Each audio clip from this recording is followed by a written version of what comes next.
බලමු ප්‍රතිරෝධක ගණන් හැදීමක් නොකර කොහොමද අපි දැක්ක හැටියෙම මේකේ අගේ හොයාගන්නේ කියලා. මොකද හේතුව පරිපතයක් අලුත් වෙඩියා ගන්නකොට හරි අලුතෙන් නිර්මාණය කරනකොට හරි අපිට විශාල ප්‍රමාණයක් මේ ප්‍රතිරෝධක මුණ ගැහෙනවා.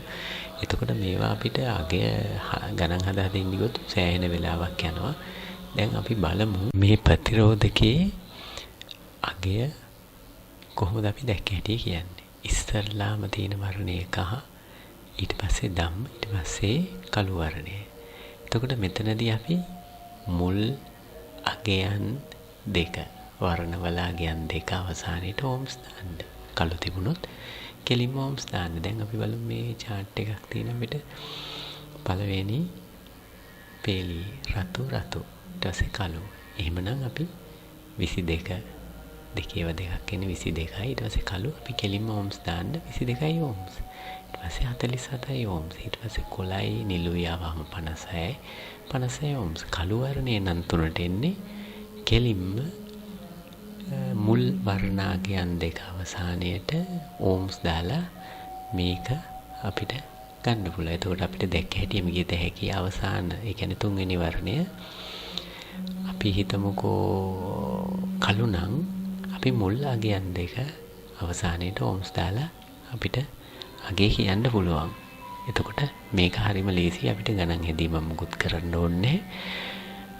අන්තිමට තියෙනවා බලන්න තැඹිලි ඊට පස්සේ කළු 33නේ. එතකොට ඒ විදිහට තමයි අපිට මේක හදාගන්න තියෙන්නේ. දැන් බලමු අපි මෙන්න මේ වර්ණ ටික බලන්න.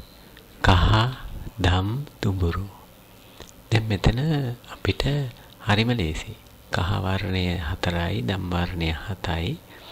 එතකොට අපිට මේකේ මතක තියාගන්න තියෙන්නේ මේ ඉදිරි වර්ණ දෙක අවසානයේට බිඳුව සහ ඕම්ස්. බිඳුවක් එක්ක ඕම්ස් දාලා කියන්න. මොකද දුඹුරු කියන්නේ කොහොමත් එකයි අගය. ඒතකොට එක බිඳුවයි එන්නේ මේක. ඒ කියන්නේ 470යි ඕම්ස්. එතකොට ඔයගලන්ට තේරෙනවද? දැන් මේක හරිම ලේසි ගන්න.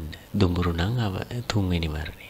දුඹුරු නම් තුන්වෙනි වර්ණය. ඉදිරි වර්ණ දෙක අගයන් දෙක අවසානයේට බිඳුවක් සහ ඕම්ස් දාන්න. එතකොට දැන් මෙතනදී බලන්න පළවෙනි වර්ණය දුඹුරු, දෙවෙනි වර්ණය කළු, තුන්වෙනි වර්ණය ආයි දුඹුරු. එතකොට දුඹුරු නම් එතනට අපි බිඳුවක් එකතු කරනවා. එතකොට 100යි ඕම්ස්.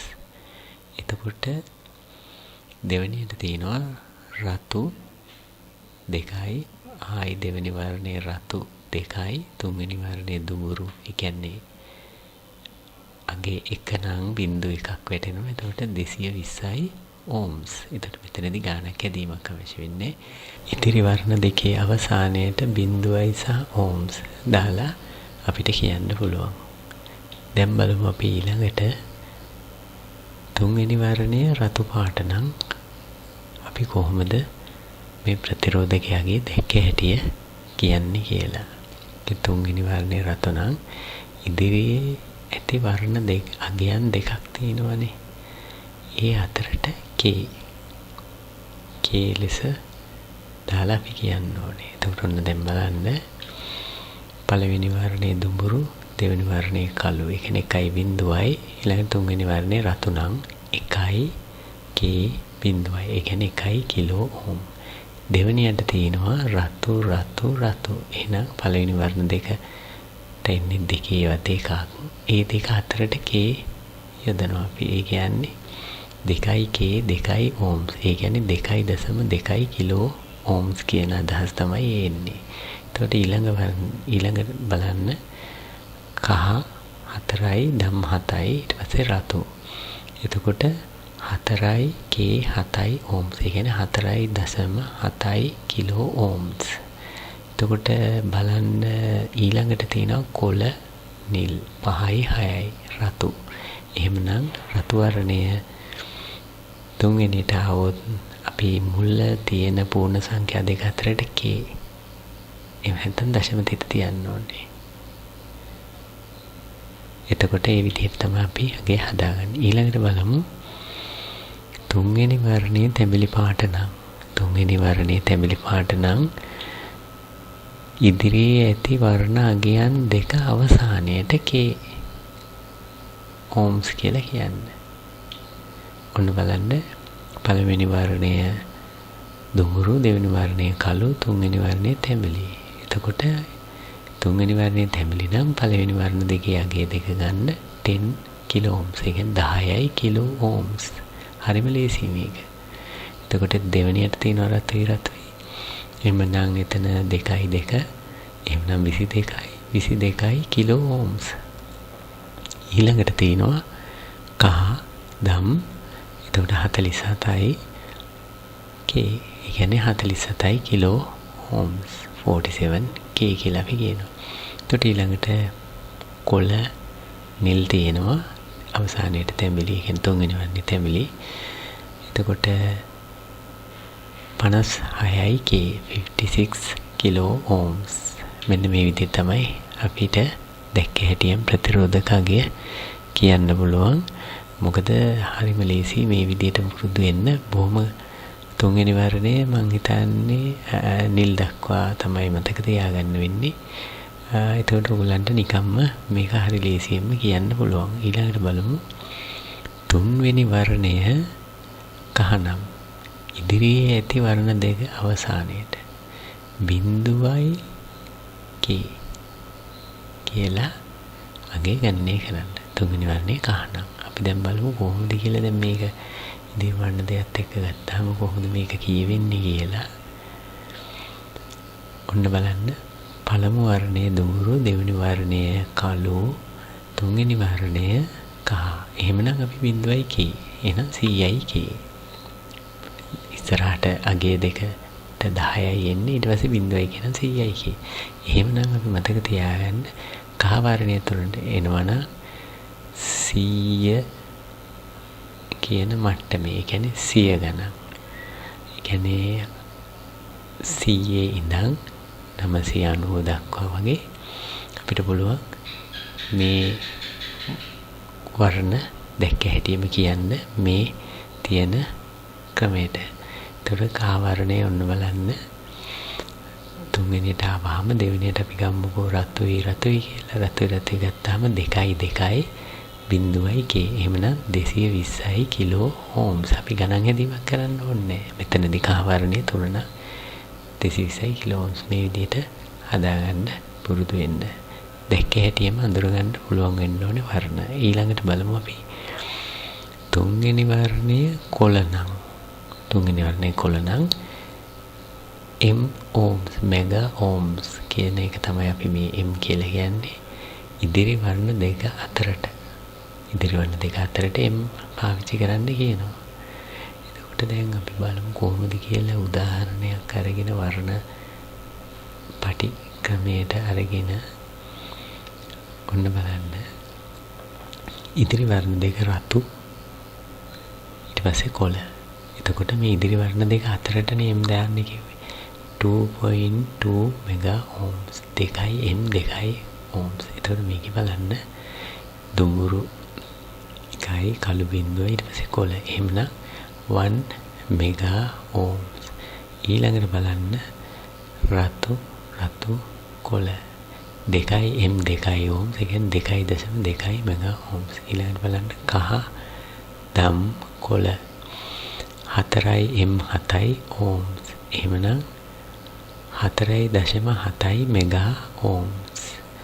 මෙන්න මේ විදිහට දිගටම ඕගොල්ලන්ට ගන්න පුළුවන්. මතක තියාගන්න කොළ වර්ණය තුන්වෙනියට આવොත් අපි කොහොමද මේක කියන්නේ කියලා ගණන් හැදීමක් ඇත්තටම අවශ්‍ය වෙන්නේ නැහැ මෙතනදී. ඊළඟට බලමු අපි තවත් වර්ණ දෙකක් තියෙනවා තුන්වෙනියට එන. අපි බලමු තුන්වෙනි වර්ණය රන් આવොත්. ඔන්න දැන් මෙතනදී තමයි චුට්ටක් කල්පනාවෙන් අපි මතක තියාගන්න ඕනේ.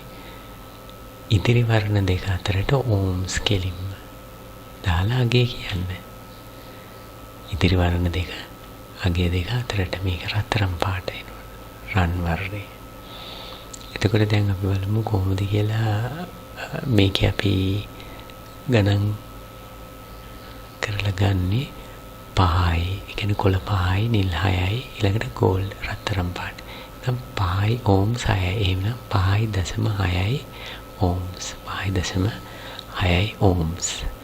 දැන් බලමු අපි මෙන්න මේ තියෙන විදිහට ඉස්සල්ලාම රතු ඊළඟට ගෝල්ඩ්. එහෙනම් 2 ohms 2.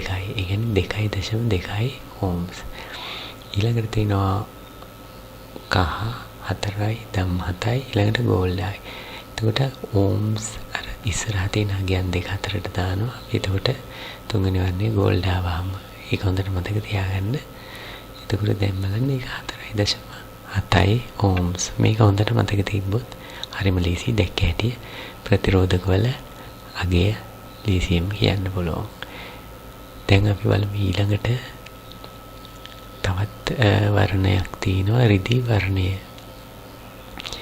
රිදී වර්ණය තුන්වෙනි වර්ණයට ආවොත් මොකද කරන්නේ? අපි ඉදිරියෙන් නැති වර්ණ දෙක ඉස්සරහට ඕම් යොදලා අපි කියන්න ඕනේ. ඉදිරියට ඒ කියන්නේ දශම ඊළඟට පූර්ණ සංඛ්‍යා දෙක. අපි බලමු මේක උදාහරණයක් අරගෙන කොහොමද කියන්නේ කියලා. දැන් ඔන්න බලන්න නිල් 6යි අලු 8යි ඊළඟට සිල්වර් ohms 6යි 8. ඒ කියන්නේ දශම 6යි 8යි ohms. 0.6යි 8යි ohms. 0.68 ohms කියලා තමයි අපි කියන්නේ. දැන් මේ chart එකේ හැටියට බලමු. මුලින්ම රතු ඊළඟට සිල්වර් නම් ohms 2.2. ඒ කියන්නේ 0.22 ohms. අගය 0.22 ohms. මේ විදිහට ඊළඟට බලන්න මේකේ තුන්වෙනියට තියෙනවා කොළ 5යි නිල් 6යි ඊළඟට සිල්වර්. එතකොට ohms 5යි 6යි. ඒ කියන්නේ 0.56 ohms. 0.56 ohms. හරියට ලීසි මේක තුන්වෙනි වර්ණයේ සිල්වර් නම් ඉදිරියේ වර්ණාගයන් දෙක ඉස්සරහට දශම තිතක් තියලා මේක කියන්න තියෙන්නේ. දැන් අපි ඊළඟට බලමු මේ ප්‍රතිරෝධක වල රටාවක් තියෙනවා.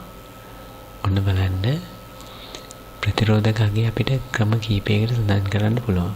0.1 ohms අපිට R1 කියලා කියන්න පුළුවන්. 1 ohms 1 R කියලා කියන්න පුළුවන්.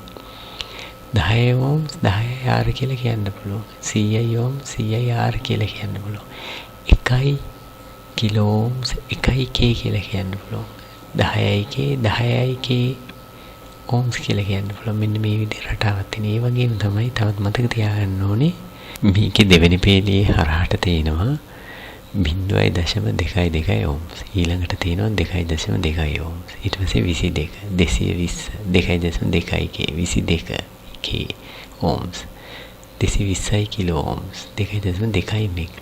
මෙන්න මේ විදිහට රටාවක් තියෙනවා ප්‍රතිරෝධක අගය නිර්මාණය වෙලා තියෙන විදිය. ඊළඟට බලන්න මේ පරිපථවල එනවා 0 ohm resistor. මේකේ ප්‍රතිරෝධකයේ මැද එක කළු වර්ණ පටියක් විතරයි තියෙන්නේ. එක කළු වර්ණ පටියක් විතරයි තියෙන්නේ. මේකේ කිසිම ප්‍රතිරෝධකතාවයක් නැහැ. වොට් ප්‍රමාණයක් තියෙනවා. කිසිම ප්‍රතිරෝධකතාවයක් නැහැ. 0 ohm resistor කියලා කියන්නේ 0 ohm resistor.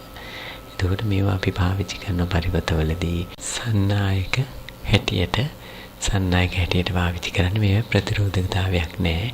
එතකොට අපි මුලින් කිව්වා වගේ මේකේ තියෙනවා ජව ප්‍රමාණයක්, වොට් ප්‍රමාණයක් තියෙනවා, ඕම් ප්‍රමාණයක් නැහැ. මතක තියාගන්න කළු පටියක් මැදින් ආවොත් ප්‍රතිරෝධකයක. එතකොට මේකේ දෙපැත්තේ තියෙන අග්‍ර දෙකට අපි ලීඩ්ස් කියලා කියනවා. ඒක හොඳට මතක තියාගන්න. මේක 0 ohm resistor. දැන් අපි බලමු ඉංග්‍රීසි අකුරු හා අංක භාවිතා කරලා ප්‍රතිරෝධක අගය සටහන් කරන තවත් ක්‍රමයක් තියෙනවා. ඉස්සෙල්ලා අපි බැලුවේ වර්ණ පටි. එතකොට මේ ඉංග්‍රීසි අකුරු හා අංක පාවිච්චි කරන්න හේතුව තමයි මේ ප්‍රතිරෝධක ඉතාමත් රත් වෙනවා. තදට රත් වෙනවා. මේ රත් වෙන නිසා මේ ප්‍රතිරෝධක වල වර්ණ පටි සඳහන් කරලා තිබුණොත් මේ වර්ණ වෙනස් වෙනවා. එතකොට ප්‍රතිරෝධකතාවය ටික දවසක් යනකොට අපිට හොයාගන්න බැරි වෙනවා. මේ හේතුව හන්ද අපි ඉංග්‍රීසි අංක සහ අක්ෂර පාවිච්චි කරලා ohms අගය සඳහන් කරනවා. අපි බලමු මේක කොහොමද අගයන් හොයාගන්න මේකේ සඳහන් කරලා තියෙන විදියට කියලා. මේක හරි ලේසි. අර වර්ණපටි වල වගේ නෙමෙයි. ඉක්මනින් අඳුර ගන්න පුළුවන් දැක්ක හැටියෙම. දැන් බලන්න. දැන් ප්‍රතිරෝධකයක් තියෙනවා මෙන්න මේ විදියට 5W R27M 5W R27M කියලා. 5W කියන්නේ වොට් 5යි. R27 කියන්නේ 0.27 ohms. 0.27 ohms. M කියලා આવොත් 100% ප්‍රතිශතය ප්‍රතිරෝධකේ. ඒකට තේරෙනවා දැන් මේක හරි ලේසි. 5W කියන්නේ වොට් 5යි. 27 R කියන්නේ 0.27 ohms. එතකොට මෙන්න මේක බලන්න. 1 5යි F 5W කියලා සඳහන් කරනවා. එතකොට මේක බලන්න 5W 6.8යි R කියන්නේ 68යි ohms. එතකොට දැන් බලන්න මේ ප්‍රතිරෝධකයේ ටොලරන්ස් එක ඔන්න බලන්න ඒක ප්‍රතිශතය. අවසානයේ සඳහන් කරලා තියෙන 105යි. මේවා භාවිතයෙන්ම තමයි අපිට අඳුරගන්න වෙන්නේ. මේවා ස්ථීර ක්‍රමයකට සඳහන් කරන්නේ නිෂ්පාදකයා එයාට අවශ්‍ය කරන විදිහට මේවා සඳහන් කරනවා. නමුත් මේ ප්‍රතිශත වලට එන අක්ෂර අංක මේවා ටික මතක තියාගත්තාම අපි දන්නවා මේ ප්‍රතිරෝධකයේ මෙන්න මේ විදිහේ අගයක් ඉන්නොත් ප්‍රතිරෝධකයක් කියලා.